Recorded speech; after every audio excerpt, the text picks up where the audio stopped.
Bismillahirrahmanirrahim. Assalamualaikum warahmatullahi wabarakatuh. Waalaikumsalam warahmatullahi wabarakatuh. Alhamdulillah, alhamdulillah rabbil alamin. Hamdan yuwaffi ni'amahu wa yukafi'u mazidah. Ya Rabbana lakal hamdu kama yanbaghi li jalali wajhika wa 'azimi sultanik. Allahumma la ilma lana illa ma 'allamtana innaka antal alimul hakim. Allahumma 'allimna ma yanfa'una wanfa'na bima 'allamtana wa zidna 'ilma. Allahumma ihdina wahdi bina waj'alna sababan wa sabilan liman ihtada. Allahumma ati anfusana taqwaha wa zakkiha wa anta khairu man zakkaha.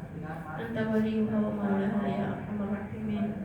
Allahumma arina al-haqqa haqqa warzuqna ittiba'ah wa arina al-batila batila warzuqna ijtinabah. Wa sallallahu ala sayyidina Muhammadin wa ala alihi wa sahbihi ajma'in. Amin amin. Hari yang dirahmati Allah dan ibu-ibu semuanya, mudah-mudahan kita senantiasa diberikan kesehatan, kesejahteraan, sehingga kita terus bisa mengunjungi majelis yang diridhai oleh Allah, insyaallah. Dan kita perbaharui niat kita. Mudah-mudahan duduknya kita sebentar, berkumpulnya kita di dunia ini bisa menambah mizan hasanah kita nanti fil yaumil akhir, menjadi pemberat ya amal kebaikan kita nanti fil yaumil akhir yang akan kita temukan ya, meskipun capeknya hilang, udah lupa gitu ya, tapi pahalanya tetap insya Allah. Dan juga setiap langkah yang kita langkahkan dari rumah ke majlis ya, yang disebut-sebut nama Allah, bersalawat kepada Nabi, maka jalannya kita itu adalah terhitung fisabilillah itu. Bagaikan berjuang di jalan Allah hatta yarji, sampai kita kembali pulang. Ibu-ibu yang dirahmati Allah, pendekatan dalam akidah itu ada dua yang terkenal ya. Kalau kemarin kita sudah jelaskan bagaimana irisan-irisannya ya. Masih ingat nggak kemarin yang di sini ada lingkaran-lingkaran? Kita ingin sampaikan sebenarnya mazhab Ahlus Sunnah wal Jamaah itu satu gitu ya. Kalau ada perbedaan itu hanya perbedaan kecil yang harusnya tidak dipertentangkan. Kadang-kadang kita perbedaan cuman ceklot 1 senti aja udah berantem. Cuman perbedaan itu nggak layak ya untuk jadi sesuatu yang diperdebatkan. Apalagi masalah-masalah akidah. Kita kemarin sudah sampaikan di situ secara garis besar mazhab Ahlussunnah wal Jamaah itu ada Asy'ariyah, ada Al-Maturidiyah, dan juga ada Ahlul Hadits. Ahlul Hadits ini kadang disebut juga Athariyah. Jadi bedanya cuma di metodologi. Kalau yang Athariyah ini biasanya membagi akidah itu menjadi 3 pembahasan. Yang pertama uluhiyah, yang kedua rububiyah, yang ketiga ada asma wa sifat. Jadi yang pertama itu uluhiyah. Allah al-ma'budu bil haq, sebagai yang disembah dengan yang sebenar-benarnya. Itu uluhiyah, ketuhanannya. Yang kedua rububiyah, itu Allah sebagai zat yang mengelola hambanya, yang ngasih rezeki ya, yang mengijabah doa, yang menyehatkan kita, yang mengabulkan hajat kita, dan lain-lain sebagainya. Setiap hari kulla yaumin huwa fi syan. Ya, setiap hari selalu dalam kesibukan, karena yang ini minta ini, yang ini minta ini, yang ini minta ini. Semuanya itu Allah ya, yang mengelola, yang menerbitkan matahari ya, yang menenggelamkan matahari, yang mengijabah doa-doa, semuanya. Kadang Allah memerintahkan hambanya yang namanya malaikat untuk mengurus urusan tertentu, misalkan ya untuk membagi hujan ataupun yang lain sebagainya.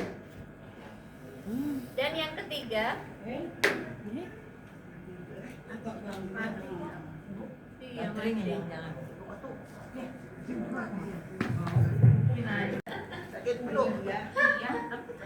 jadi yang ketiga adalah asma wa sifat. Asma wa sifat. Asma artinya nama-nama. Sifat itu sifat-sifat Allah.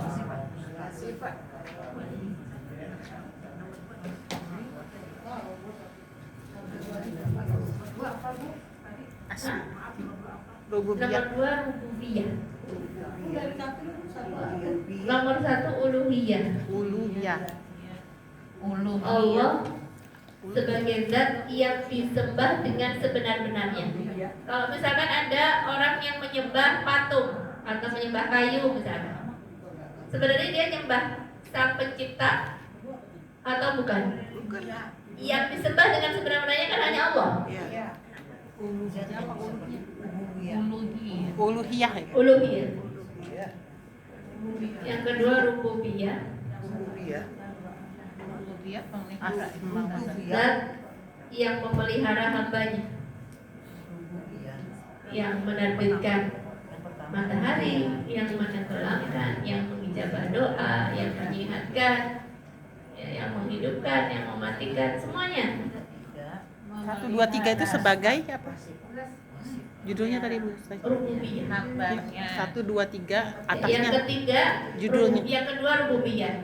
Enggak, kan rububiyah, asmaiyah itu sebagai apa judul atasnya? Judul besarannya. Judul besarnya adalah pembahasan akidah. Pembahasan akidah menurut mazhab Asy'ariyah, karena nanti kalau kita pakai mazhab Asy'ariyah, kita langsung membahas sifat 20. Menurut Ya, mazhab ini Azhariyah.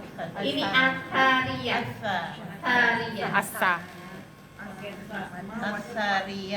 Ashariyah atau Ahlul Hadis. Kemarin kan kita udah bahas tuh. Ya, itu semuanya Ahlus Sunnah wal Jamaah ya, Bu.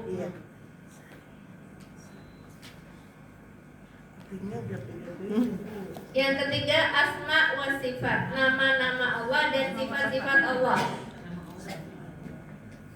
Nama-nama dan sifat Allah. Kalau yang terkenal Asmaul Husna 99. Yang terkenal.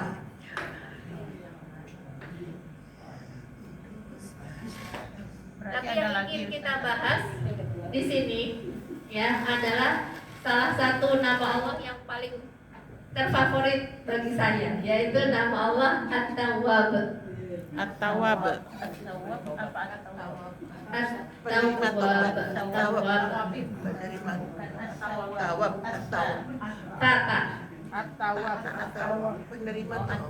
Penerima taubat. Betul. Yang menerima taubat. Dua nama Allah yang paling terkenal tentu Ar-Rahman Ar-Rahim. Karena ada dalam Bismillahirrahmanirrahim. Ada nama Allah Al-Ghafur. Ada nama Allah Al-Latif. Ada Al-Jabbar, Al-Khaliq. Nah, kita mau lebih mendalami lagi mengenal nama Allah At-Tawwab. At-Tawwab. Artinya yang maha menerima taubat.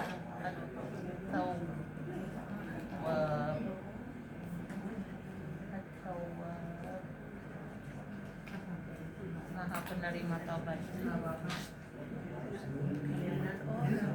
Inti dari akidah adalah mengenal ma'rifah kepada Allah. Bagaimana caranya ma'rifah sama Allah? Di antaranya mentadaburi nama-nama Allah. Jadi tidak hanya kita ketika berdoa menyebut nama Allah, bertawasul dengan nama Allah, walillahil asmaul husna fad'uhu biha. Dan Allah memiliki asmaul husna, nama-nama yang indah. Fad'uhu biha, dan berdoalah kamu dengan menyebutnya atau bertawasul dengan menyebut asma Allah. Ketika ibu ingin rezeki, bilang panggil nama Allah Ar-Razzaq. Ketika ibu minta ampunan, panggil At-Tawwab. At-Tawwab. Minta ampunan At-Tawwab atau Al-Ghafur. Ya boleh. Tapi kita ini ingin bahasnya kerangka besarnya itu At-Tawwab. Nanti ada nama Allah Al-Ghafur dan nama Allah Al-Afu yang berdekatan maknanya dengan nama Allah At-Tawwab. Maka mari kita berkenalan dengannya. Karena inti dari akidah bukan untuk perdebatan-perdebatan kemarin. Inti dari akidah adalah mengenal Allah. Bisa nggak seseorang, kamu udah kenal sama Allah? Jangan ada orang nanya gitu, udah kenal sama Allah? Udahlah. Asmaul husnanya pun aku hafal. Mau aku sebutin nih, kalau nggak percaya aku udah hafal. Mengenal Allah itu bukan sekedar tahu namanya, tapi mengenal Allah itu adalah sadar bahwa diri adalah seorang hamba. Sadar bahwasanya zat yang menciptakan kita itu menginginkan sesuatu dari kita. Allah Maha Kuasa untuk tidak menciptakan kita, tapi Allah ciptain kita enggak? Gak cuma diciptain, dirawat sampai setua ini. Apakah Allah tidak menghendaki sesuatu? Allah menghendaki sesuatu dari penciptaan hambanya? Tentu Allah menghendaki sesuatu. Untuk ibadah. Ya? Untuk ibadah saja. Iya. Kalau ditanya untuk apa? Untuk menyembah Allah. Untuk menyembah Allah, untuk beribadah kepada Allah. Tapi tidak mungkin ibadah dengan sebenar-benarnya kalau nggak kenal Allah. Berapa banyak di Indonesia misalkan KTP-nya Islam, tapi dia kenal nggak sama Allah? Tidak. Yang dia paham apa? Yang dia paham kumpulin apa yang bisa dikumpulin aja. Karena tidak tahu hakikat dia itu dihidupkan sama Allah itu untuk apa. Itu yang jadi problem. Allah gak butuh sama hambanya. Allah gak butuh sama hambanya. Tes. Kok nggak gitu? Bukan deh. Ini kan. Kalau begini basic kali. Oh itu. Yang ini Tip on. Tes. Ikutin aja apa yang kita tanya ya. Kalian udah makan sudah, gitu kan? Terus sampai ke satu poin. Tes. Jadi kan mantap. Jadi saya bilang sudah makan sudah, gitu kan?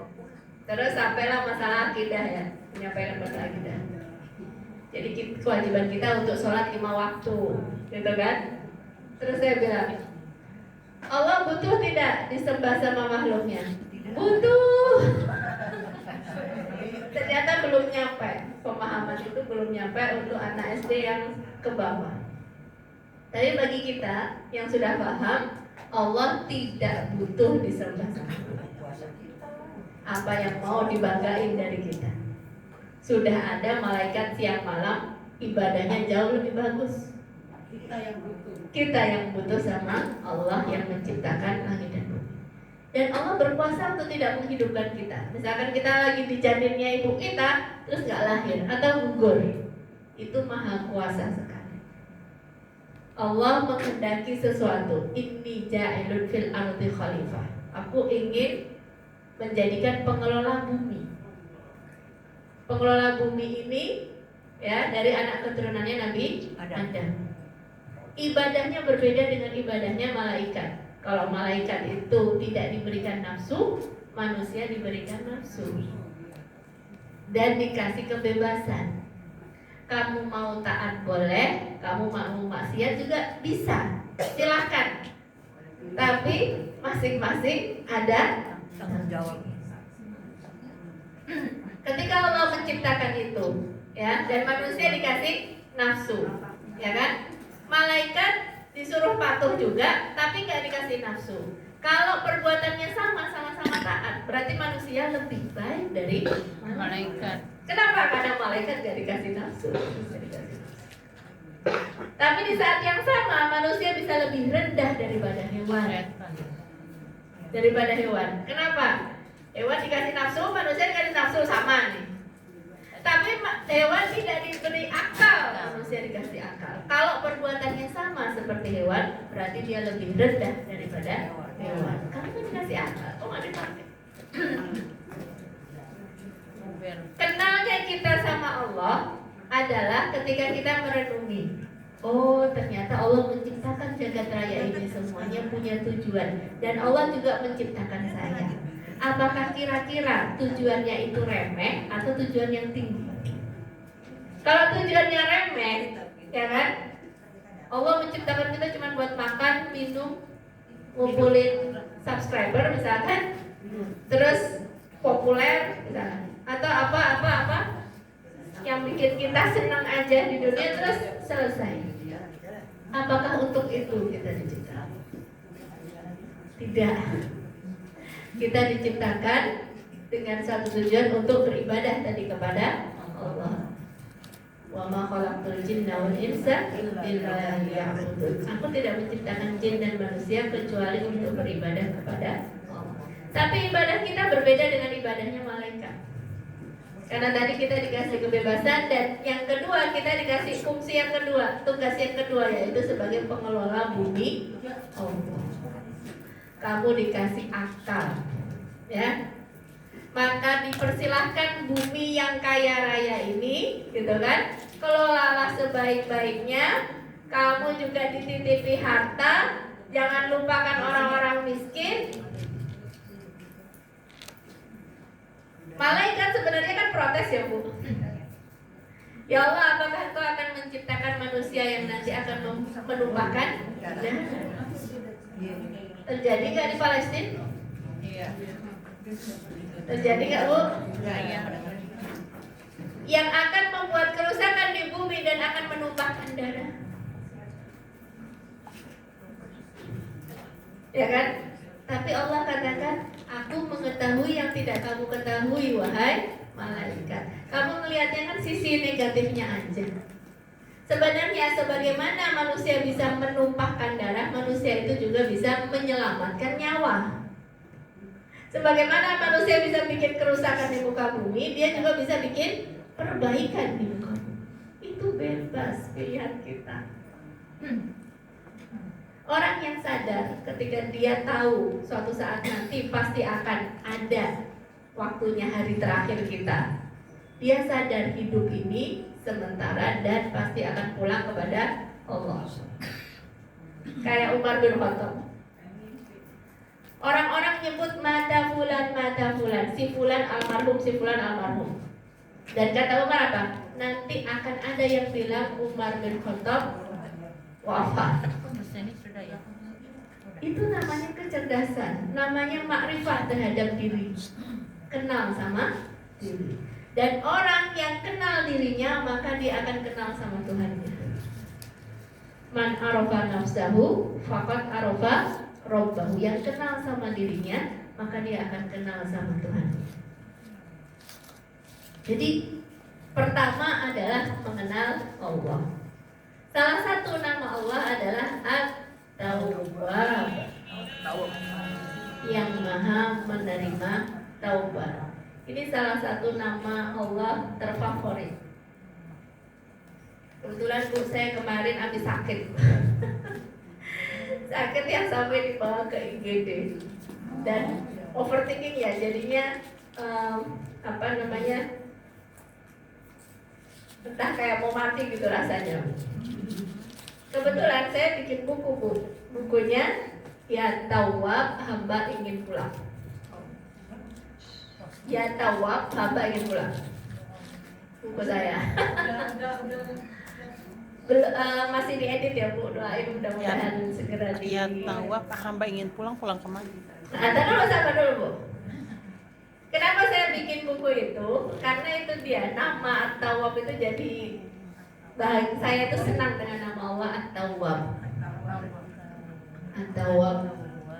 Nama Allah At-Tawwab asal katanya dari taba yang artinya roja'a, pulang. Jadi hamba ingin pulang itu maksudnya kita pulang ke jalan Allah. Itu namanya taubat.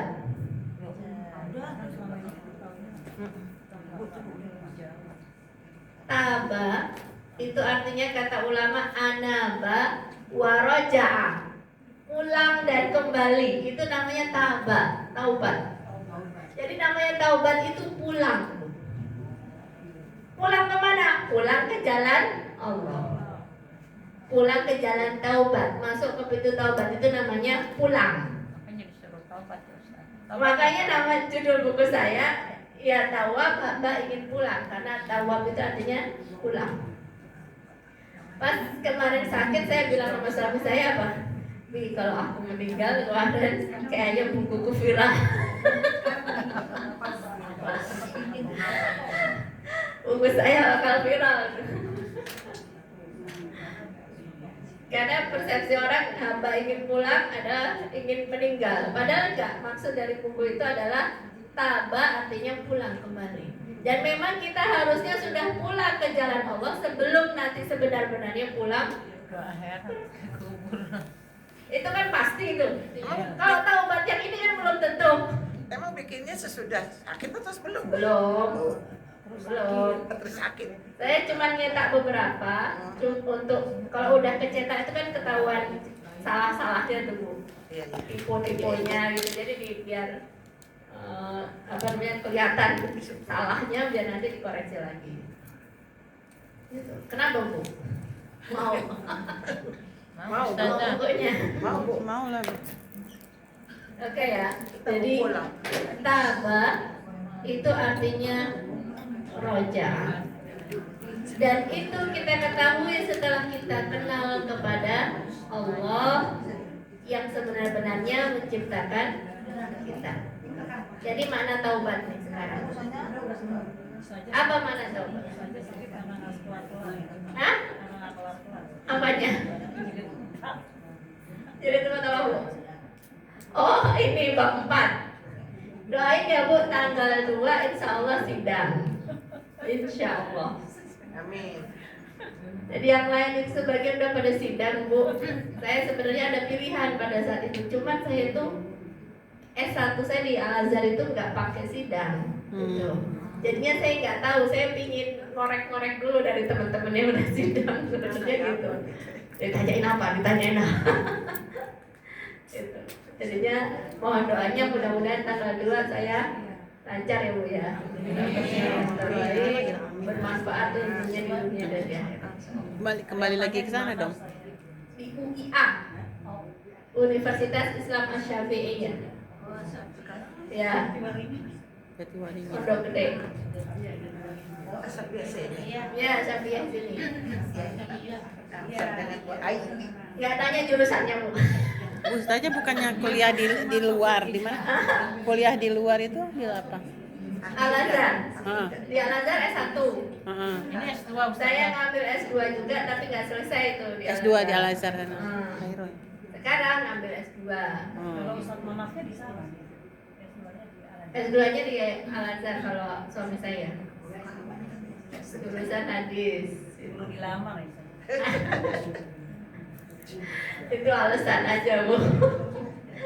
Sebenarnya yang lulus banyak juga, cuma saya bilang. Kenapa Bu? Al-Azhar Mesir S1-nya. Betul. Di sekarang ngambil apa? S2-nya. S2-nya batik setir manajemen Bu. Nyasar. Gua masuk nanti bang sama dia. Enggak dia. Kenapa? Manajemen. Iya. Kenapa ambil manajemen? Karena memang senang sama sumber daya manusia ya Bu. Oh, SDM berarti. SDM. Ya, konsentrasinya di SDM. Saya merasa kayaknya masalahnya umat kita itu di SDM gitu. jadi pingin mendalami itu. Oke, kembali ke sini makna taubat. Jadi secara bahasa at-taubah ya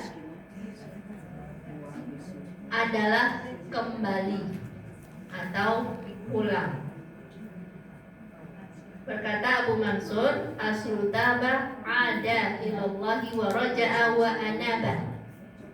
Jadi yang namanya tabah atau taubat itu kan asalnya dari tabah, ada ilallah, berpulang kepada Allah, wa raja'a wa anaba. Raja'a anaba sama semuanya pulang. Taubat pulang. Rojaah pulang juga. Raja'a pulang, rujuk. Rojaah. Kayak mana? Ya. Jadi raja'a ilallah. Iya, iya. Taubat atau Secara istilah syar'i, taubat adalah meninggalkan dosa karena takut kepada Allah, menganggap dosa itu buruk, menyesali perbuatan maksiatnya, bertekad kuat untuk tidak mengulanginya, dan memperbaiki apa yang dapat diperbaiki dari amalan. Jadi inti taubat seperti itu. Tapi kita tidak mungkin mengenal taubat dengan sebenar-benarnya kalau masih pakai apa? Gajah di pelupuk mata tak nampak, Semut di seberang kuman di lautan. seberang lautan Nampak. Katanya keinjek gajah, Bu. nah dia itu gajah, jadi nggak kelihatan ya. Iya, jadi utang. Es dong gajah. Jadi intinya kita ingin punya kemampuan untuk mengenali kekurangan diri. Karena kalau kekurangan orang mudah, ya kita perlu mengenali kekurangan diri sehingga dapat memperbaiki. Bukan dalam rangka aku ini orangnya jelek, nggak boleh juga. Justru dengan mengenal Allah itu Maha Pengampun sehingga kita optimis. Semudah itu, tinggal minta ampun maka Allah ampuni. Masalahnya kamu minta ampun apa enggak? Saya kemarin dikasih kesempatan misi di Asyifa RSCM. Ceritanya tentang keterbukaan komunikasi antara orang tua dan anak. Karena saya nggak terlalu menguasai tema tersebut, maka saya kerjain lah orang-orang itu dengan cara audiens itu saya kerjain dengan cara apa? Kita evaluasi diri aja. Saya bikin 10 pertanyaan, silahkan di rating, kasih bintang. Mau kasih bintang 1, 2, 3, Orang tuanya nih ya. ya. Kalau misalkan sering kita lakukan, kasih bintang 3. Kalau jarang-jarang 2. Kalau sedikit 1 gitu. Terus pertanyaannya apa misalkan? Apakah kita sudah menyediakan waktu untuk berbicara dengan anak kita? Apakah kita ya juga terbuka sama anak kita supaya anak kita terbuka dengan kita? Karena biasanya apa Bu? Keterbukaan itu dituntut oleh orang tua kepada anaknya, padahal sebenarnya kita yang bermasalah untuk tidak menyediakan ruangan supaya dia terbuka. Jadi masalahnya bukan anaknya yang dituntut, masalahnya kitanya yang nggak nyediain ruangan itu. Misalkan apa? Misalkan ketika anak ada masalah, ibu pengennya curhat nggak? Anaknya curhat nggak sama kita? Pengennya curhat kan? Pengennya anak itu terbuka sama kita. Tapi begitu dia bilang masalahnya, kita buru-buru bilang, kan mama udah bilang. Di semester. Jadi dia yang mau cerita nggak jadi cerita. Jadi keterbukaan itu ruangan itu nggak kita sediakan, kita cuma nuntut dari pihak lain tanpa menyediakan ruangan. Dan itu jadi masalah. Makanya daripada saya bercerita macam-macam, saya bikin survei, bikin pertanyaan, dan silakan di rating, kita nilai diri kita sendiri aja. Siapa yang kasih nilai 1, siapa yang kasih nilai 2, siapa yang kasih nilai 3 dari masing-masing 10 pertanyaan tersebut. Itu rasanya udah cukup buat evaluasi kita. Apalagi di antara audien ada yang mau berbagi. Siapa yang kasih nilai paling rendah? Kalau dari 10, siapa yang kasih bintang 10 berarti? Berarti maksimal kan 30, minimal 10. Siapa yang nilai dirinya paling rendah? Gak ada yang mau cerita. Siapa yang menilai dirinya cukup baik? 30 ada nggak? Silahkan cerita. Ceritanya udah sambil nangis gitu, Bu. Itu adalah yang paling rendah. Hah? Yang paling rendah atau yang paling bagus? Yang Ya, dia yang tinggi. Tapi dia bilang, ceritanya nangis. saya berusaha untuk tetap ngasih keterbukaan kepada anak saya karena latar belakang keluarganya yang broken home. Jadi masing-masing itu ada cerita. Iya, berbeda lagi. Ya, setiap orang itu ada ceritanya masing-masing dan nggak bisa sama. Tapi kita bisa ngambil pelajaran dari saudara kita.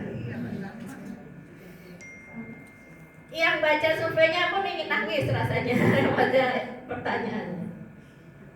Ya, cukuplah itu ketika ada orang-orang berbagi itu sebagai peringatan buat kita yang lainnya. Nah, sebagai penutup saya ceritain tentang sahabat Rasulullah yang namanya Tha'labah bin Abdurrahman. Pernah dengar ya? Nah, Yang ngapain tuh? yang melihat Hah? bukan Bukan. lihat orang Apa? lihat orang Mandi. iya ngerasa dosa. Anak 15 tahun biasa berkhidmat kepada Rasulullah SAW. Ya. Kemudian apa? Dapat tugas sama Rasulullah, pergi dia bukannya ngelaksanain tugasnya, ada rumah yang di situ ada kamar mandinya, tapi pintunya itu cuma pintu Sepotong. Transparan. pintu kain yang bisa kena angin. Di dalamnya ada orang mandi. Jadi dia ngeliat cewek mandi. Setelah melakukan itu dia merasa bersalah. Ya Allah, aku tuh dapat tugas dari Rasulullah, ngapain aku begini? Cuma itu doang kok yang dikerjain. Bukan kayak zaman sekarang tuh apa aja yang ditonton. Enggak, itu aja satu kali itu pun nggak sengaja gara-gara kena angin tuh. Tapi dia bilang, betapa buruknya diriku. Jadi dia negatif sama dirinya. Pasti sudah ada ayat yang turun tentang aku. Kalau enggak, aku pasti sudah disebut sebagai orang munafik. Jadi buruk banget. Satu perbuatan itu. Terus akhirnya dia nggak berani ketemu sama Rasulullah, pergi buka. Sama Rasulullah dicari. Yang di mana Tha'labah di mana? Yang namanya anak remaja barangkali ke timur, barangkali main ke barat. Ya Rasulullah namanya anak-anak. Mungkin dia begini-begini. Sampai berhari-hari. Rasulullah bilang sama sahabatnya suruh cari. Gak ketemu-temu, Bu. Sampai 40 hari. Rasulullah bilang sama Umar dan beberapa sahabat yang lainnya, coba cari Tha'labah di padang pasir antara Makkah dan Madinah. Terus akhirnya dicari sama Umar sampai Umar tanya sama seorang pengembala, ada nggak kamu lihat anak begini? Oh, karena rajulun baka. Jangan-jangan si anak remaja yang suka nangis itu. Yang suka nangis itu.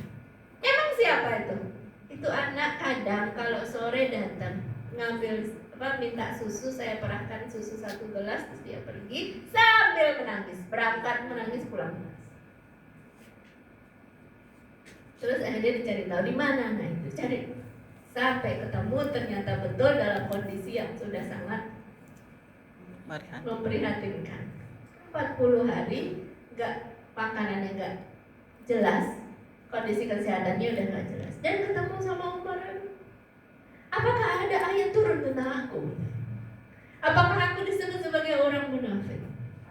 Enggak, justru Rasulullah itu suruh nyari engkau.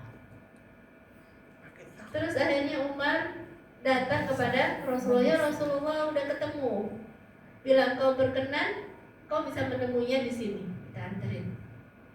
Dan akhirnya Rasulullah pun menjumpai Tha'labah bin Abdurrahman. Datanglah dia ketemu sama Tha'labah, dipeluknya dia. Ya Rasulullah, apakah turun ayat tentang aku? Ya Rasulullah, apakah aku termasuk orang munafik? Itu ceritanya.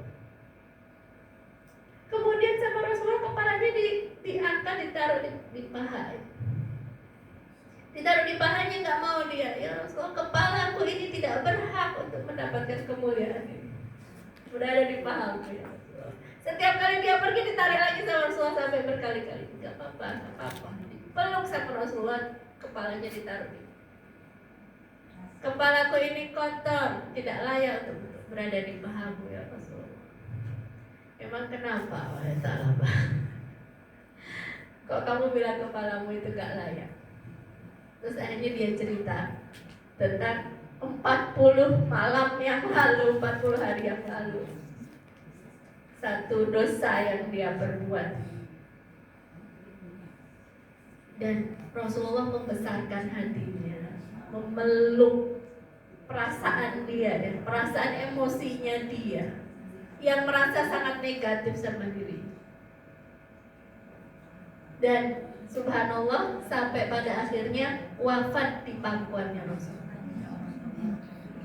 Setelah dipeluk sama Rasulullah, setelah dibesarkan hati. Jadi maksudnya adalah, kenapa yang bisa ada cerita ini? Ayo kita peluk anak-anak kita.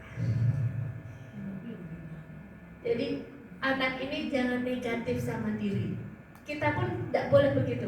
Memang kita kadang, ya, bagi orang-orang yang lembut hatinya, kesalahan orang itu kayaknya gampang, ya udahlah, dia yang berbuat zalim itu. Tapi kalau kesalahan diri sendiri itu sulit untuk memaafkan diri sendiri. Padahal Allah At-Tawwab gitu loh. Allah itu At-Tawwab. Ketika kita merasa buruk dengan perbuatan dosa itu bagus, itu malah justru bagus. Dan itu manusia. Manusia itu bikin salah. Dan justru kata Allah, gak apa-apa salah, yang penting taubat. Bukan berarti kamu silahkan salah, berbuat salah, enggak. Kalau bisa jangan salah. Tapi manusia gak apa-apa bikin salah, jangan negatif. Kita jadi ngelihatnya apa? Bagaimana Rasulullah memeluk Tha'labah, memeluk perasaannya. Iya nak, kamu bikin kesalahan, tapi Allah At-Tawwab. Jadi ini pentingnya kita mengenal nama Allah At-Tawwab. Ya, ketika kita mengevaluasi diri kita, kekurangan-kekurangan kita, itulah kita manusia yang kadang bikin salah. Ya, namun selalu ada Allah At-Tawwab yang maha menerima taubat. Kalau kamu pulang pasti dibukain pintu.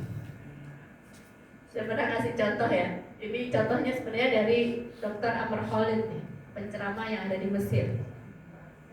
Misalkan kita kesel sama cucu kita, disuruh mandi nggak mau, suruh ganti seragam nggak mau misalkan. Ya udah, kalau nggak mau nurut sama nenek, sana kalau mau main sana main, nggak usah pulang sekalian. Dan saking dongkolnya nih, saking dongkolnya nih nenek nih. Ya udah, akhirnya dia pergi. Suruh main sama nenek, ya udah main aja. Asik nih katanya. Kalian main bola. Biasanya sore pulang nggak pulang sampai maghrib tuh. Ya udah lihat aja pulang apa enggak katanya. Dari saking udah dongkolnya gitu. Udah di maghrib pokoknya kalau nggak pulang tak kunci gitunya. Udah dede udah kesel nih, ya kan? Azan maghrib beneran nggak pulang, dicucuk kunci aja pintu. Sok, mau lihat pulang apa enggak? Nggak pulang. Akhirnya udah agak gelap, ya. Terus si cucu ini datang, nenek. Neneknya mah ada di belakangnya, coba diam aja dulu gitu. Tok, nek, bukain. Sampai yang tadinya dia udah kecapean, akhirnya di atas keset dia sambil nonton gini. Nenek, bukain. Aku nggak punya rumah yang lain untuk aku ketuk. Teman-temannya sudah pada pulang semua. Nek, bukain nggak Bu? Bukain apa enggak? Buka. Kurang kompak bilangnya. Buka lah. Bukain ya. Bukain.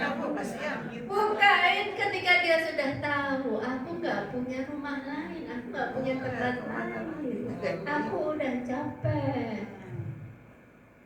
Pasti dibukain sama neneknya.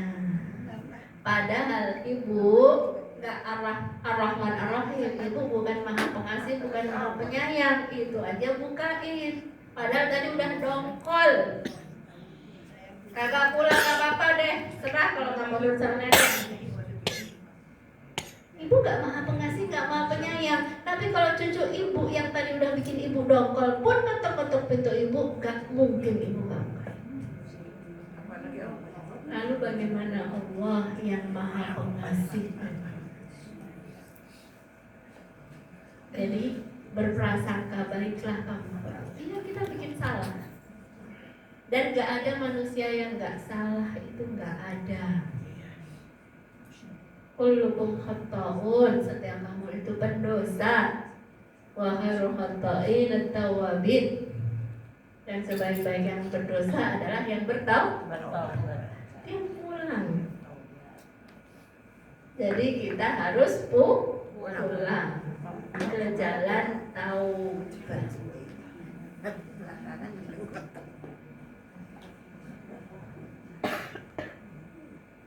Ya, kita kadang-kadang salah sangka dengan taubat. Yang pertama, apakah kalau kita lupakan dosa itu berarti menghapus dosa? Apakah kalau dosa itu kita lupakan maka dosa itu terhapus? Tidak. Lupa dan ingat itu sebenarnya masalahnya sama memori. Ya, kalau kita tumpuk di memori, kita punya memori zaman masih kecil kita. Tapi kita tumpuk juga dengan memori-memori yang lain. Itu kita nggak ingat tuh. Ya, kecuali berkesan, betul kita ingat biasanya momen-momen yang berkesan ya. Kalau berkesan betul itu ingat. Jadi melupakan tidak sama dengan menghapus. Sebagaimana Allah katakan, ahsallahu wa nasuh. Kami catat meskipun kamu lupakan. Kami catat meskipun kamu lupakan. Terus piye? Siapa yang ingat dosa 20 tahun lalu? Siapa yang ingat 15 tahun lalu kita ngibahin siapa? Ingat? Gak. Lupa. Ya, padahal sudah dicatat pastinya. Sehingga kita perlu taubat secara umum. Bertaubat dari yang kecil, yang besar, yang kita ingat, yang kita tidak ingat. Ya, yang lalu, yang akan datang, semuanya kita mintakan ampun kepada Allah. Ya. Hal yang kedua, yang suka salah paham dengan taubat atau dengan dosa. Yang kedua adalah meremehkan dosa. Meremehkan dosa ini sebenarnya bukan meremehkan dosa, tapi meremehkan haknya siapa kita berdosa. Kalau kita bikin kesalahan sama temen, sama bikin kesalahan sama orang penting, beda apa sama? Beda. Kalau kita bikin kesalahan sama teman kita, oh iya, nggak apa-apa lah, insya Allah dimaafin. Tapi kalau sama orang penting, jangan sampai ya salah. Lalu Allah jauh lebih penting dari manusia. Kita melukai perasaannya orang, misalkan nggak sengaja, sama melukai perasaannya orang tua. Ya beda. Orang tua kalau marah, ridho walidain, ngeri. Ya, marahnya orang tua nggak sama seperti marah ngambeknya teman kita. Ya, teman kita mudah-mudahan kita sambangin, balik lagi itu udah baik lagi. Tapi kalau orang tua, jadi ada ya makom yang berbeda. Sebagaimana kalau kita memutuskan tali silaturahim sama selain orang tua, itu dosanya nggak sama kalau memutuskan tali silaturahim kepada orang tua. Sebagaimana Nabi katakan, man ahakun nasi bi husni sumbah ya Rasulullah. Siapa yang paling berhak untuk kita pergauli dengan baik ya Rasulullah? Ummuka, ibumu. Karena nggak sama. Demikian juga istri kepada suami, nggak sama. Nabi pernah bilang sama seorang sahabat, suami ya, kamu punya suami? Punya ya Rasulullah. Unduri aina ma kunti minhu. Perhatikan posisi kamu di hadapan suami. Fa innahu jannatuki wa naruki. Sesungguhnya suamimu itu surgamu neraka. Surgamu neraka. Jadi maksudnya apa? Khidmah kita kepada suami kita bisa jalan ke surga, atau bisa sebaliknya, bisa jalan ke neraka. Wa na'udzubillahi min dzalik. Wa na'udzubillahi. Tentu kita inginnya apa? Semua keluarga kita itu jadi penyebab jalan kita ke surga. Ya, kalau orang cerdas tentunya bahkan orang yang mendolimi dia, mudah-mudahan didolimi nggak apa-apa, yang penting jadi aku masuk surga. Ya, gitu. Jadi insya Allah yang kedua, kita jangan meremehkan dosa. Kenapa jangan meremehkan dosa? Nomor satu tadi itu, karena bukan dosanya di hadapan siapa, ini haknya siapa? Haknya Allah yang maha besar. Kalau haknya Allah yang maha besar, meskipun kecil jadi besar, Bu. Ya. Kalau kita bikin kesalahan sama orang, nginjek kaki orang biasa, ya, sama nginjek kaki pejabat tinggi, beda. Misalnya, Ustazah mau tanya. hah? Gue tanya belum lanjut. Tadi kita kan belum tentu bisa mengingat dosa masa lalu. Sekarang dan kemudian, terus bagaimana caranya kita untuk mohon ampun untuk dosa masa lalu sekarang dan kemudian? Caranya apa kita harus selalu sholat taubat tiap hari atau gimana? Enggak. Taubat itu amalan hati. Taubat itu amalan hati. Jadi ketika hatinya menyesali, sebenarnya dia sudah bertaubat. Kalau seandainya dia mau mengikuti dengan sholat taubat, maka itu baik dan dianjurkan. Terutama dosa besar. Karena kalau dosa kecil, Bu, kata Rasulullah, menjadi penghapus nih antara sholat satu menuju sholat yang berikutnya. Jadi dari tadi sholat zuhur ke sholat asar, ini dosa-dosa yang di antara keduanya itu dihapuskan, digugurkan, selama dosa besar ditinggalkan. Jadi enak banget jadi orang yang beriman, enak banget orang yang sholat, yaitu jadi penggugur di antara keduanya. Tapi tadi bagus pertanyaannya, kita sehingga perlu berdoa untuk menghapus dosa-dosa bahkan yang kita nggak ingat gitu. Khawatir kecatat. Itu ada Muhammad bin Munkadir, seorang tabi'in atau tabi'in kalau nggak salah. Melintasi satu ayat ini bikin dia nangis terseduh-seduh. Ahsahu wa huwa nasu. Ketemu sama satu ayat ini tapi kena ke hatinya dia. Kami catat meskipun kamu lupakan. Kalimat itu kami catat, meskipun kamu lupakan, itu bagi dia benar-benar masuk ke hatinya dia. Sampai dia nangisnya nangis gerung-gerung kayak nangisnya anak.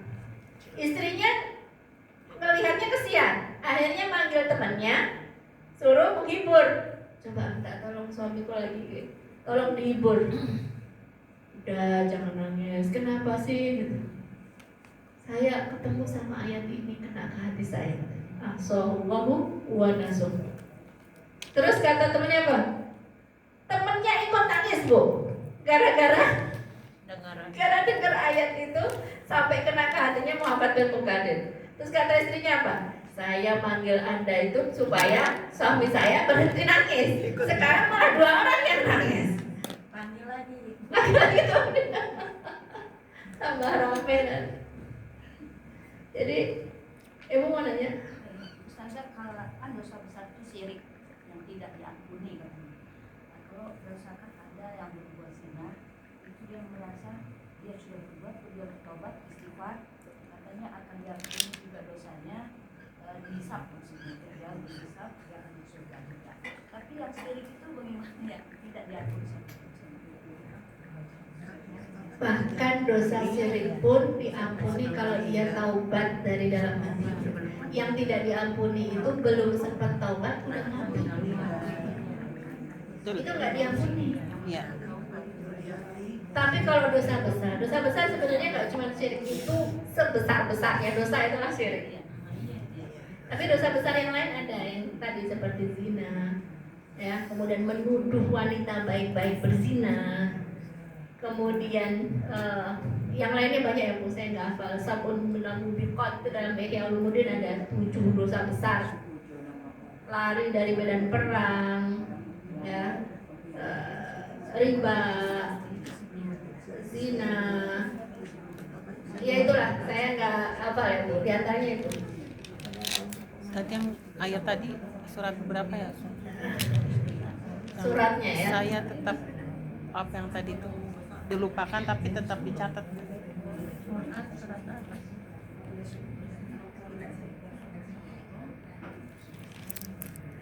Saya nyari di AI tadi ketemunya nggak pas. Al-Araf 56, Baqarah 168 sama Asy-Syura 25 nggak. Al-Mujadilah ayat 6. Mujadilah.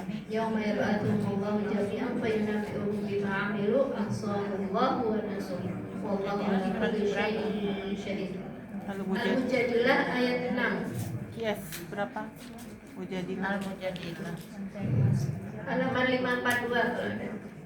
Mujadilah surat keberapa Ustazah? Ayat 6. Al-Mujadilah ayat 6. Al-Mujadilah. Al-Mujadilah ayat 6. Halaman 5.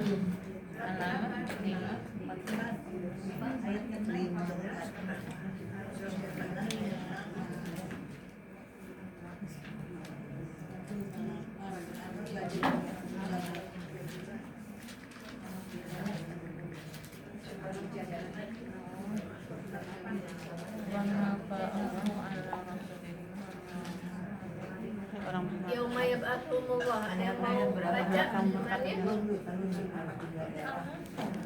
Ayat wahai orang yang beriman ya? ayat Al-Mujadilah. Halaman berapa? 58. Mujadilah ayat 6. 58. Surat Al-Mujadilah. Al-Mujadilah surat keberapa? 58. Wahai orang yang beriman, apabila kamu berkata-kata dengan suara yang lembut dan tidak menolong orang lain, apa-apa yang diberi amanah maka tunaikan karena kamu Yauma yab'atsuhum Ustazah ya. Yauma yab'atsuhumullahu jami'an fayunabbi'uhum bima 'amilu ahsallahu wa nasuh. Wallahu 'ala kulli syai'in syahid.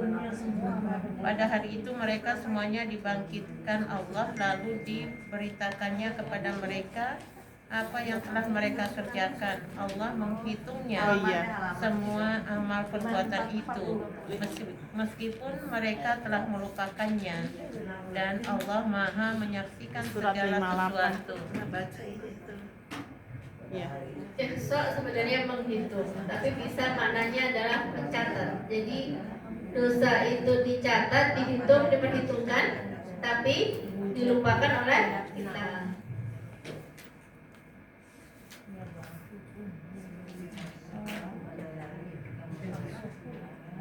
Tadi ibu yang ditanya apa?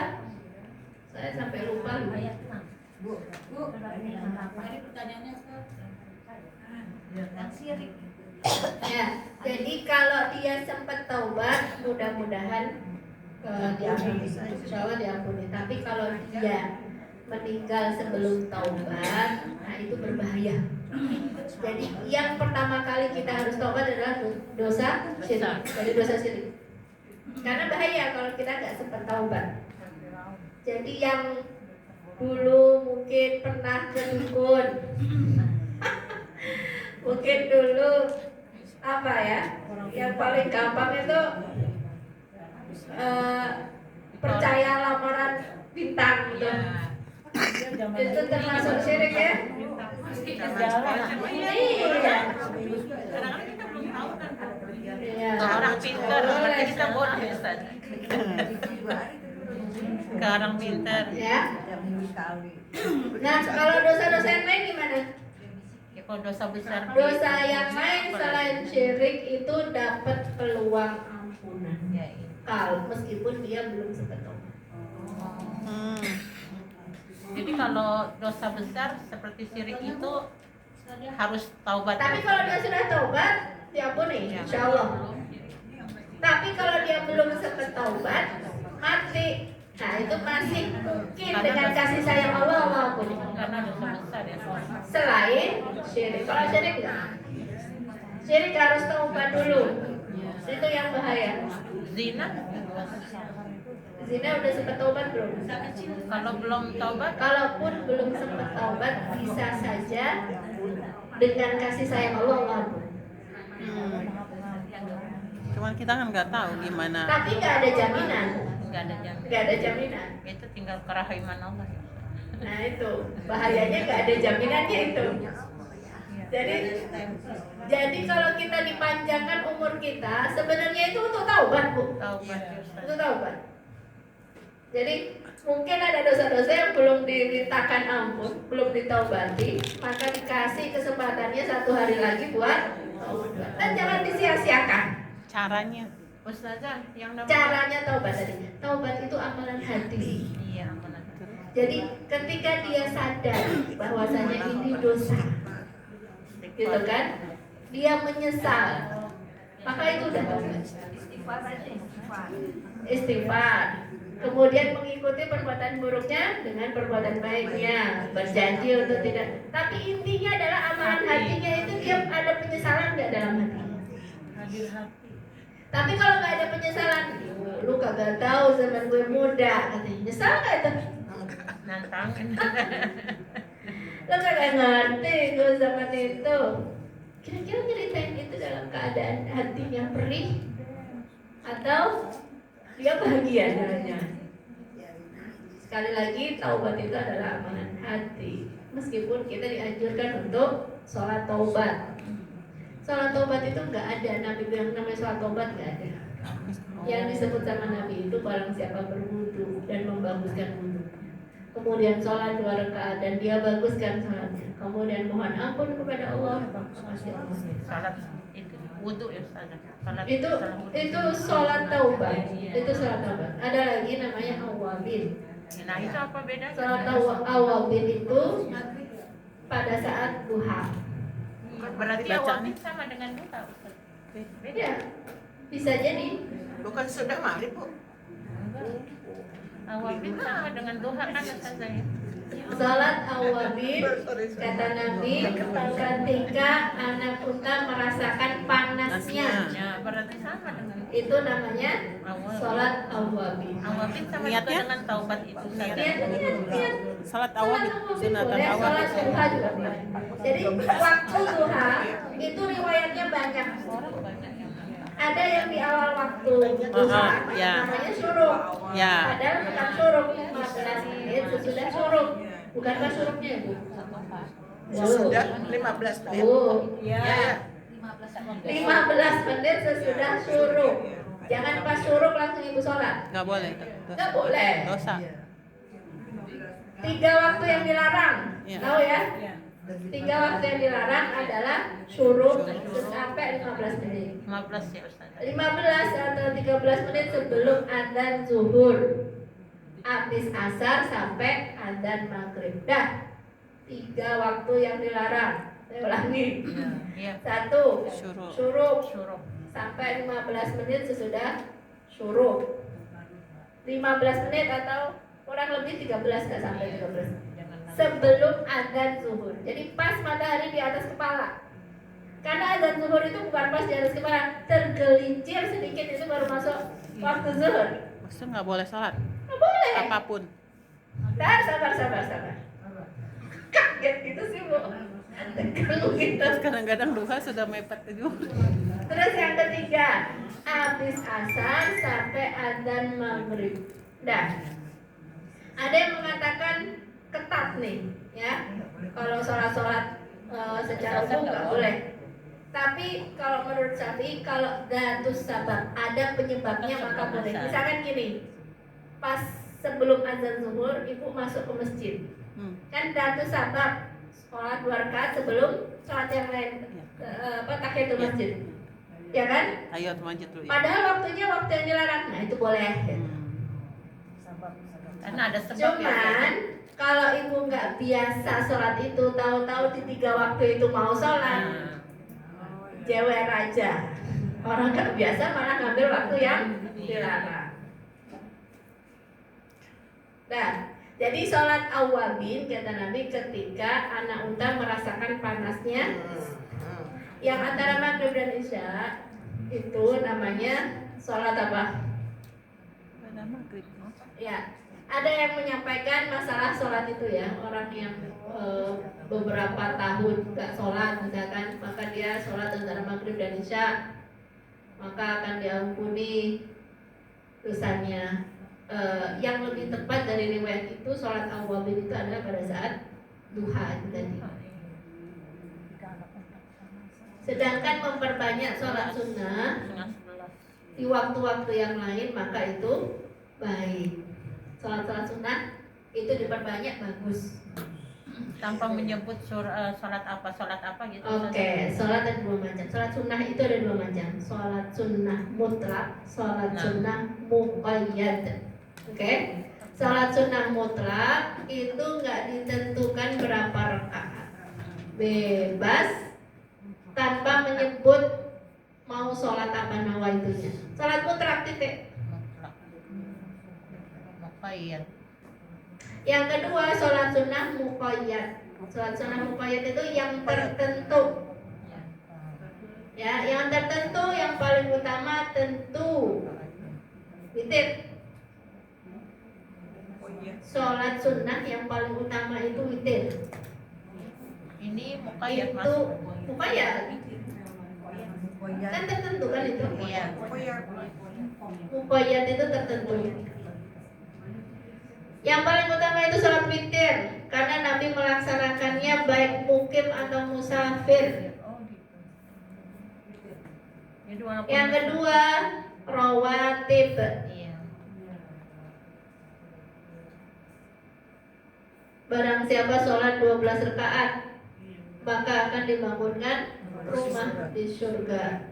Riwayat yang lain ada yang 10 dengan keutamaan yang berbeda. Intinya kalau 12, 2 rakaat sebelum zuhur, 2 rakaat sebelum subuh, 4 rakaat sebelum zuhur, 2 rakaat sesudah zuhur, 2 rakaat sesudah maghrib, 2 rakaat sesudah isya. 12. Itu sunnah rawatib yang muakkad. muqayyad muakkad. Yang tidak muakkad, misalkan apa? Sebelum asar, sebelum maghrib, sebelum isya. Enggak, Yang mutlak. rawatib. Oh, rawatib. Rawatib Kan udah selesai tadi. Iya.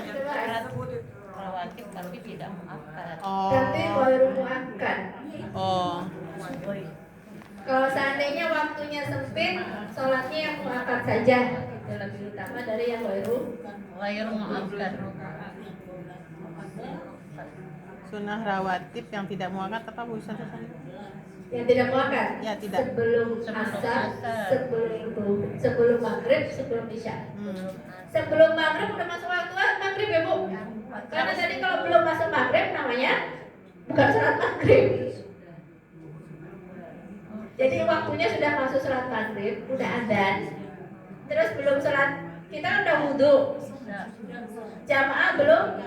Kita mau sholat qobliyah boleh. Tapi baru. Oh, qobliyah. Tapi sudah masuk waktu ya Ustazah. Iya dong. Sesudah itu ada sholat duha, ada sholat istisqa, ada sholat gerhana dan lain-lain sebagainya. Sholat-sholat sunnah ya muqayyad. Kalau sholat sunnah mutlak Bu, bebas. Sholat duha, sholat apa tadi Bu Ustazah? Duha istisqa. Istisqa. Minta hujan. Iya. Ya, Satu lagi. banyak Bu yang lainnya masih banyak. Oke ya. Termasuk taubat itu Ustazah. Yang pernah saya dengar sholat witir itu kan Sama witir dimanapun walaupun safir bukan harus maksudnya sama. ada yang mengatakan lakukan Walaupun dulu. satu. Keinian. Sebelum subuh. Iya, habis isya Maksudnya witir ya. waktunya bulan subuh. Kita sebelum qobliyah subuh witir dulu, betul kan? Tidak tahu. Witir sholat witir Sebelum Tidak tahu. jadi berarti sudah melakukan sholat witir. Intinya dikodok boleh. Kalau dia sudah biasa, dikodok boleh. iya. Kodok witir jadi jawab niatnya kodok ya. Saya nggak tahu Bu apa boleh kodok sebelum itu ya. Tidak ngerti deh yang lebih utama yang mana. Intinya kalau dikodok hindari waktu yang dilarang boleh-boleh aja. Bahkan sholat tahajud aja. Sholat tahajud itu kan kata Aisyah, Nabi itu sering sholat tahajud itu berapa rakaat? Jadi nggak kembali lagi. Ada disebut 11 rakaat, ya kan? Kemudian kalau karena suatu hal beliau nggak tahajud diganti di waktu duha, tapi digenepin jadi 12 gitu. Witirnya. Jadi diganti pun boleh, kodok itu boleh. Kodok witir. Kodok sunnah itu secara umum, asalkan kita terbiasa.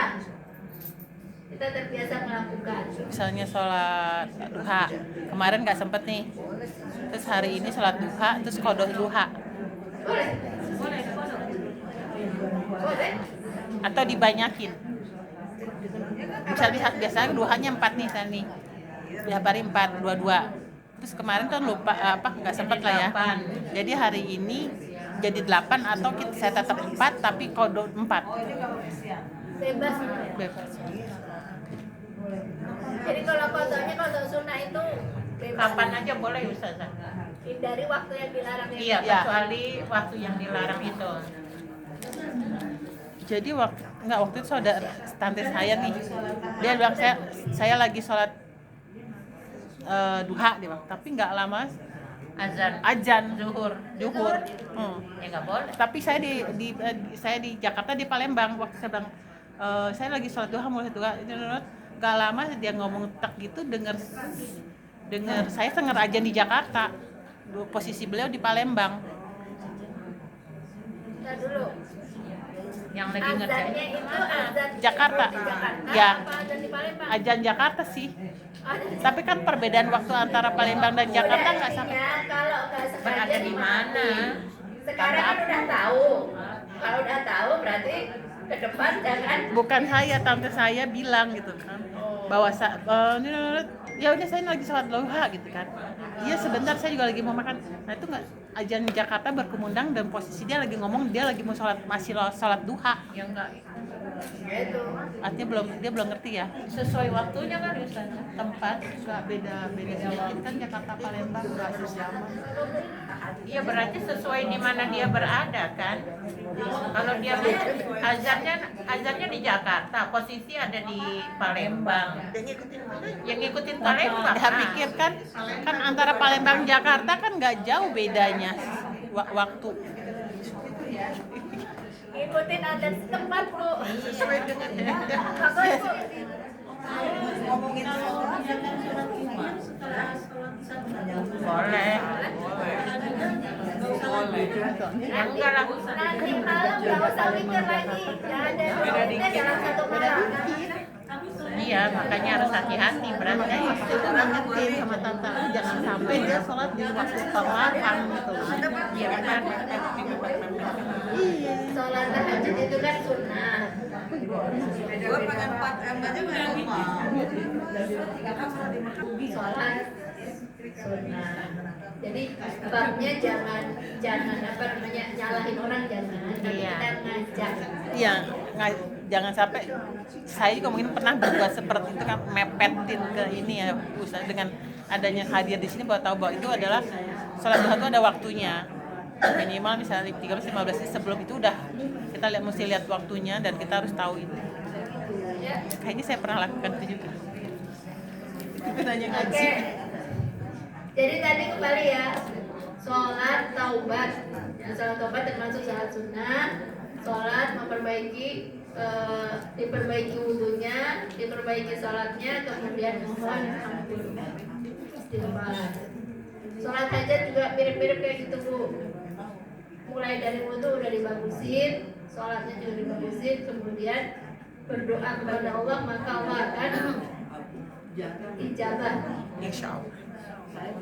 Insya Allah. Lanjut apa enggak? Lanjut. Saatnya berhenti ya kayaknya. Berhenti dulu. Masih di pembahasan meremehkan dosa.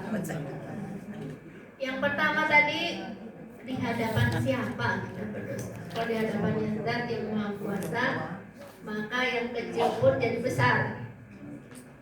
Ya kan? Kalau kita nginjek kakinya orang biasa sama nginjek kakinya pejabat, beda nih. Itu sama-sama makhluk. Lalu bagaimana Zat yang Maha Kuasa, Maha Perkasa? Jadi bukan karena dosanya tapi haknya siapa. Ya. Kemudian meremehkan dosa juga sebagaimana disebutkan dalam suatu riwayat ya, ulama mengatakan orang yang mukmin itu menganggap dosanya bagaikan dia berada di tebing gitu. Sewaktu-waktu jangan-jangan dengan dosa ini aku runtuh. Jadi kita nggak tahu dengan dosa mana gitu bakal tergelincir. Ada yang merasa mungkin sudah kayaknya nggak bakal, nggak tahu. Kita itu selalu berharap dilindungi sama Allah dari perbuatan dosa. Jadi kita nggak tahu, jangan sampai tergelincir ya dari.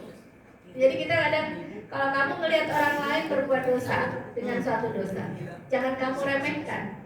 Bisa saja kamu diuji dengan dosa yang sama. Jadi tindakan kita Intinya adalah meremehkan orang. melihat orang, kita Dan tidak orang itu jangan meremehkan dia karena perbuatan dosanya.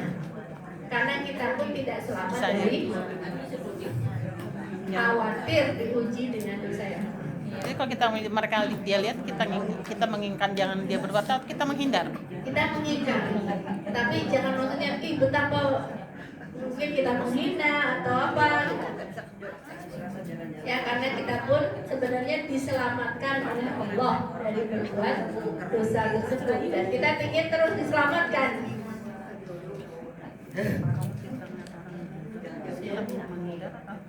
Istighfar aja kita diam. Oke. Jangan ikut. Kemudian kalau orang yang munafik gimana melihat dosanya? Bagaikan lalat yang lewat di depan hidungnya. Kemudian dia tampil seperti ini, hush. Jadi nggak ngaruh apa-apa. Sedangkan orang yang beriman bagaikan di dekat tebing. Jangan-jangan dengan dosa ini, khawatirnya lagi melakukan dosa ini kemudian wafat, naudzubillah. Dicalin. Atau melakukan dosa itu belum sempat tahu. Tobat. Wa naudzubillah. Itu yang kita khawatir. Dosa orang beriman bagai apa? Bagai berdiri di atas tebing. Di dekat tebing Dekat yang tebing, dia di akan tepi kena tebing. runtuhan gitu loh. Di tepi tebing dia ke jurang, ke tepi kan Bisa runtuh ya. bisa juga di tepi jurang tuh maksudnya itu bisa juga, saya kurang paham maksudnya seperti apa. Intinya dia khawatir ini sesuatu yang besar yang jangan-jangan menimpa dia.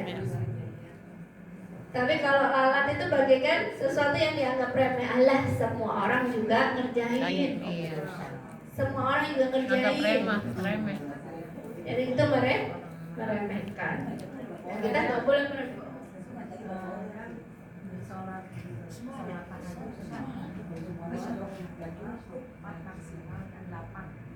Tahajud.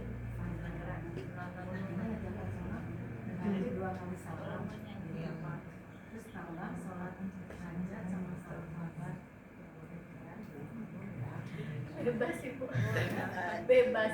Sebenarnya kalau saya ngikutnya yang nggak ada batasnya, sebanyak-banyaknya.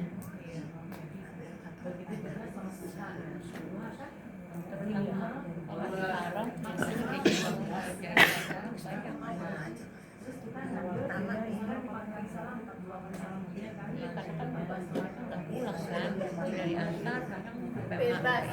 Cuman yang lebih utama kan sholat malam daripada sholat siang.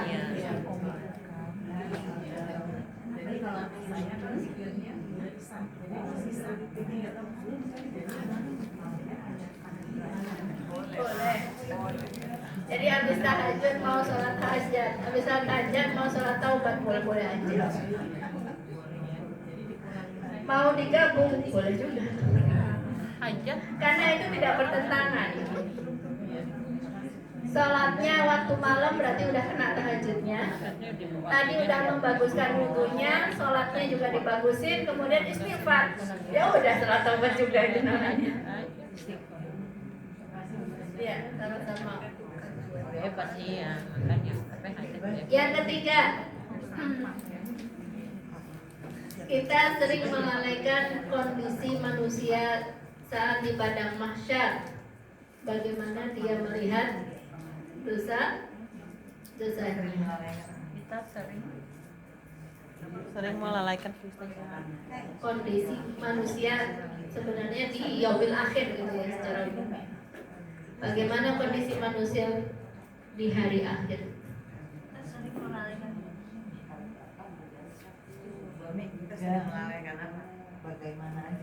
Kondisi manusia di yaumil akhir, di hari akhir. Kita kadang-kadang merasa berbuat dosa dan tidak ada yang tahu, termasuk Allah pun nggak tahu. Padahal tidak mungkin Allah tidak tahu.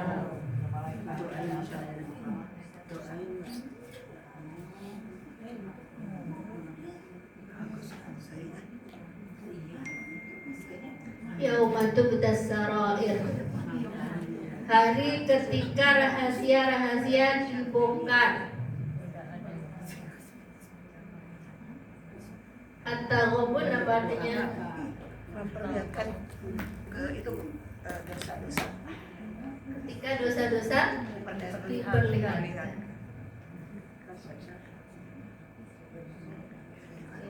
Tentu kita nggak berharap itu ya. Kita tahu dosa, tapi mudah-mudahan jangan Perlihatkan. ya, ditutupi oleh Allah di dunia dan di akhirat. Kalau kita menutupi dosa saudara kita dosa kita ditutupi Allah. Ya, Jadi jangan disebar. ya.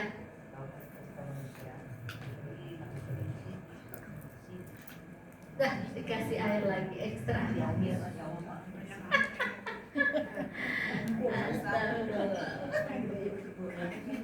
Jadi di akhirat nanti kita akan ya dibongkar gitu gitu ya, ketika rahasia-rahasia itu dibongkar. Sekarang bisa aja tuh ditutupi. Semua manusia nggak ada yang tahu. Manusia. Tapi kalau Allah, Maha tahu. bagaimana kondisi manusia yang tadinya ngejar yang haram buat anak misalnya. Demi anak.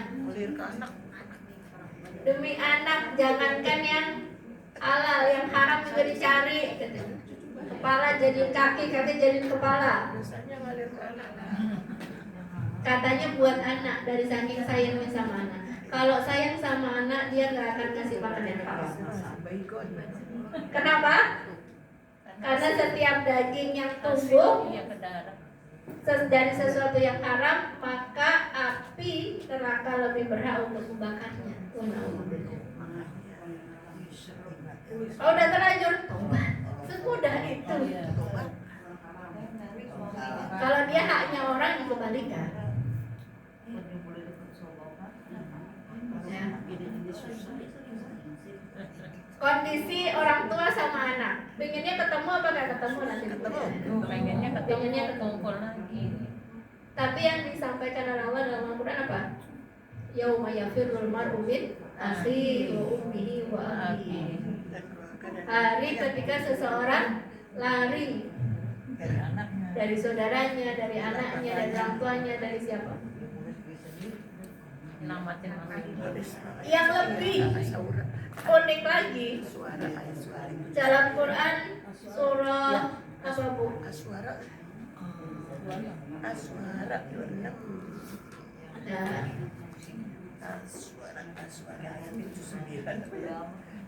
yang tidak akan bertemu. Yubassarunahu itu Ma'arij ya.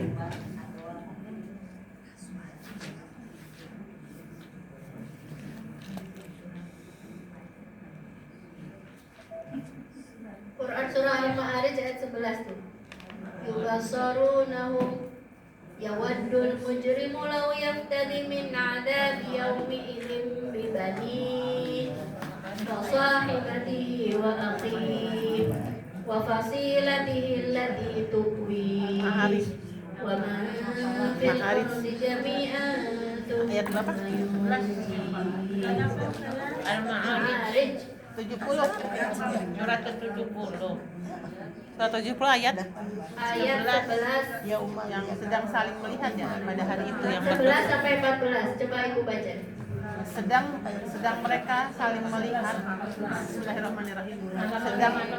sedang mereka saling melihat pada hari itu, orang yang berdosa ingin sekiranya dia dapat menebus dirinya dari azab dengan anak-anaknya dan istrinya dan saudaranya dan keluarga yang melindunginya di dunia, dan orang-orang di bumi seluruhnya kemudian mengharapkan tebusan itu dan menyelamatkannya. Jadi lihat ya Bu, yubassorunahum, mereka saling berpandangan ya. Saling melihat ya, berpandangan. Saling melihat. Ketemu sama anaknya, sama saudaranya, teman-temannya ketemu, saling melihat. Iya. Tapi apa yang dia perbuat? Yawaddul mujrimu law yaftadi min adabi yaumi idzin bibani. Orang yang mujrim, orang yang berbuat dosa itu berharap dia selamat hari itu dengan melemparkan anaknya sebagai tebusannya. Ya Allah, maksudnya gitu ya, menebus dirinya dari azab. Ya Allah, selamatkan aku, anakku ambil. Oh, Dia ingin anaknya sebagai tebusan keselamatan dia. Gak cuma anaknya, wa sahibatihi, wa akhi, istrinya dan dan istrinya dan saudara-saudaranya, wa fasilatihi allati tuwi, dan keluarga-keluarganya, kerabat-kerabatnya, loyalisnya. Wa man fil ardi jami'an tumayuji. Kalau bisa semua yang ada di bumi ini sebagai tebusannya, yang penting aku Selamat. aneh kan? Kalau di dunia dia bilang cinta sama anaknya, kenapa nanti di akhirat dia mau menggadaikan anaknya? iya. Dia menggadaikan anaknya. Baca aja terus di mana? Iya, dan orang di bumi seluruhnya kemudian mengharapkan tebusan itu dapat menyelamatkannya. Iya, Jadi orang dia itu pingin ini Yang penting ambil. dia selamat. iya. yang penting dia selamat. Egois. Maka jangan segitunya. Ingat bahwasanya Allah itu maha kuasa atas segala sesuatu. Ketika Allah ngisi aturan, kita cinta sama anak kita, nggak mungkin kita nggak cinta sama anak kita. Tapi batasannya itu ya bikin kita yang satu-satunya yang maha kuasa yang bakal menyelamatkan kita adalah Allah. Jadi seseorang akan merasa bakhil nanti di akhirat. Kalau sekarang kita mungkin nggak bakhil. Ada orang mau minjem berapa? 50.000, 100.000, oke. Tapi nanti di akhirat nggak ada mata uang selain mata uang al-hasanah. Mata uang kita nggak berlaku. Kebaikan. Rekening ibu nggak berlaku. Mau beli apa? Mau beli apa? Nggak laku. Satu-satunya mata uang yang diterima adalah al-hasanah, yaitu pahala, kebaikan. Dan kalaupun keluarga kita minta pahala ke kita, kan mata uangnya pahala tadi. Kita punya nih misalkan, nggak akan kita kasih, tunggu dulu. Jangan-jangan aku kasih satu, gara-gara satu ini aku masuk neraka. Nggak mungkin. Kalau aku sudah masuk surga, baru aku mikirin kamu. Masuk surga dulu tapi aku. Tapi kalau sekarang nggak bisa. Bakhil kita terhadap pahala nanti di akhirat. Maka yang kita lakukan sekarang ini mengumpulkan pahala. Mengumpulkan pahala sebanyak-banyaknya dengan istighdar, niat. Jadi apa yang kita lakukan baik, meskipun kita misalkan amalannya amalan mubah, Bu. Tidur siang misalnya, kan mubah ya, nggak ada pahalanya ya. Tapi kalau kita niatkan, ya Allah, mudah-mudahan dengan tidur siangku ini aku nanti bangun bisa beribadah, kita bisa berkhidmah kepada keluarga. Semuanya diniatin Ibadah. dan semua yang kena amal kita itu sebenarnya ujian dari Allah. Kalau kita sabar, maka akan dapat pahala. Kadang diuji kebaikan, kadang diuji musibah. Sama-sama pahala. Dikasih nikmat bersyukur itu pahala, dikasih ujian kita sabar juga enak banget. Kadang-kadang kalau kayak gini, iman kita kan lagi naik. Kita tahu kita ada lagi musibah, ya udah kita ikhlasin. Tapi kan keluar dari sini mungkin sejengkal atau besoknya pengajian atau besoknya itu kan kemikir lagi. Baterainya udah lowbat. Ya, baterainya lowbat itu gimana mempertahankannya, Bu Sija? Makanya dicas. Tapi lowbat dicas kan? Iya. Ya udah. Dicas dengan sering-sering, dengan ke pengajian. Ya Ustazah, baca. Kita lagi nge-recharge. Makanya keimanan itu naik dan turun. Ya, up and down, fluktuatif. Iya. Tapi kalau kita ngerjain satu ibadah doang, secara waktu yang lama kita bosen. Namanya manusia, Allah tahu kita itu pakai bosen. Jadi bermacam-macam beribadah. Kadang datang ke taklim, kadang silaturahim, gitu kan? Silaturahim juga termasuk. Silaturahim kan ibadah kan? Kadang jenguk orang sakit, kadang mendengarkan keluarga kita itu kan nyambung. Keluarga kita kumpul, terus kita mendengarkan orang tua ngomong, tante kita bicara, menanyakan kondisinya gitu. Itu juga bagian dari ibadah. Iya. Jadi Kalau ibadah itu gak cuma sholat, gak cuma Bisa by phone gitu. Nah, itu metode. Metode itu bermacam-macam. Ada yang bagus kayak Hasan Abana ya. Dia itu menghitung keluarganya dari pihak istrinya dia dan dari pihak dia. Dia hitung kerabatnya yang masih hidup siapa saja dan disambung. Yang dia satu kota, ya kan?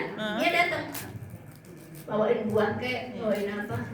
Tapi yang dari luar kota bisa dengan cara yang berbeda. Itu metode ya. Tapi intinya apa? Kita nggak beda-bedain. Ini tante misalkan ada 7, kan nggak semua tante baik sama kita kan sebenarnya. Beda-beda kan? Tapi itu diabaikan. Nyambung sama yang satu, nyambung juga sama yang lain. Nyambung silaturahmi ya. Kalau ini nggak bisa, misalnya di sini bisa dikunjungi, bisa dibawain buah. Yang jauh mungkin bisa ditransfer, nggak harus banyak. Jadi kita itu bermuamalah sama manusia, tapi sebenarnya muamalah sama Allah. Itu ya, Ya, Ibu istilahnya. sekalian, sudah 2:36. Mudah-mudahan bermanfaat. Dari Sangat, nama Ustazah. Allah As-Tawwab. Tawab sangat banget. Mudah-mudahan kita pulang ke jalan Yang Allah, amin. pulang ke pintu taubatnya Allah. Amin. Sebelum pulang sebenar-benarnya nanti, yang pasti mau nggak mau pulang. Iya, kapan sih? Pasti. Ya, mau nggak mau tuh. Kalau udah dijemput ya udah, kayak bisa bilang 5 menit lagi gitu. Antriannya cuma gak ada yang mau duluan nih. Kalau antrian ini gak ada yang mau duluan. Kalau antrian lain maunya duluan.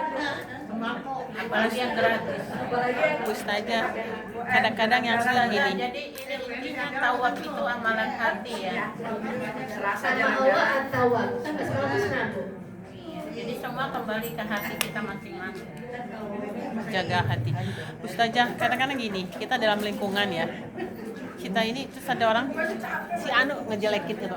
Ngomongin sih, bukan ngejelekin si Anu supaya kita berhati-hati jangan kayak dia gitu. Orang itu ngasih tahu ke kita. Ya istilahnya larinya segibah ya. Terus kalau kita tidak istilahnya mendengarkan, kita apalagi ikut. Caranya untuk menghindari di mana pada saat itu kita tidak bisa menghindar keluar gitu. Kemarin sudah disampaikan 7 yang tidak termasuk riba. Udah kan, Bu? Ibu diam semua. 7 tempat yang tidak termasuk riba. Udah Riba. kan, Bu? Waktu kita bahas riba, masih ingat gak? Bab akhlak, hifdzul lisan, menjaga lisan. Lupa apa nggak ingat? Nggak ingat. Atau pas lagi bolos. Ada 7 tempat yang tidak termasuk riba. Riba itu dosa. Ya, bahkan seperti makan bangkai saudaranya. Awal-awal Ya, soalnya ya. itu saja. Tapi 7 yang tidak termasuk riba, diantaranya adalah apa? Takdir, untuk memperingatkan. Jadi dia itu misalkan pernah muamalah duit sama kita, kemudian tidak amanah. Kemudian ini orang mau muamalah sama saudara kita, kita bilang saya pernah muamalah sama dia dan dia begini. Ah, nggak apa-apa, untuk memperingatkan. Tapi ya udah, masalah itu aja, nggak usah dibilang dia nyucinya nggak bersih, nyetrikanya nggak licin, nggak usah ngomong yang lain. Yang jadi peringatan kita saja, titik. Jadi untuk memperingatkan itu boleh. Apalagi mau ngambil mantu, mau ngambil karyawan aja kita kasih tahu. Seleksi. Apalagi mau ngambil mantu. Cuman ya jangan disebar-sebarin, sesuai dengan kebutuhan aja. Takdir. Jadi ada 7 tempat, diantaranya apa? Ketika dimintain di persidangan, ya kan? Kemudian itu amar ma'ruf nahi munkar dan lain-lain. Ada 7 Awal-awal katanya. Iya, udah. Oke, gitu ya, Ibu sekalian, mari kita istighfar. Nah, Astagfirullahaladzim, astagfirullahaladzim, astagfirullahaladzim. Mari kita doakan saudara-saudara kita di Palestina ini, Bu. Sehingga rasanya melihat kondisi saat ini. Iya. Mudah-mudahan dari doa-doa kita Allah segera memberikan kemenangan ya bagi Amin, ya Allah.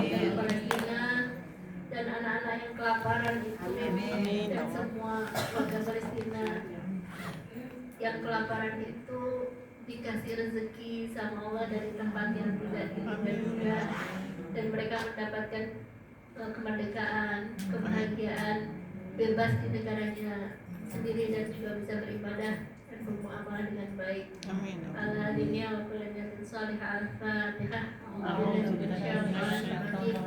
Bismillahirrahmanirrahim. Alhamdulillahirabbil alamin. Arrahmanirrahim. Maliki yaumiddin. Iyyaka na'budu wa iyyaka nasta'in. اهدنا الصراط المستقيم صراط الذين أنعمت عليهم غير المغضوب عليهم ولا الضالين آمين.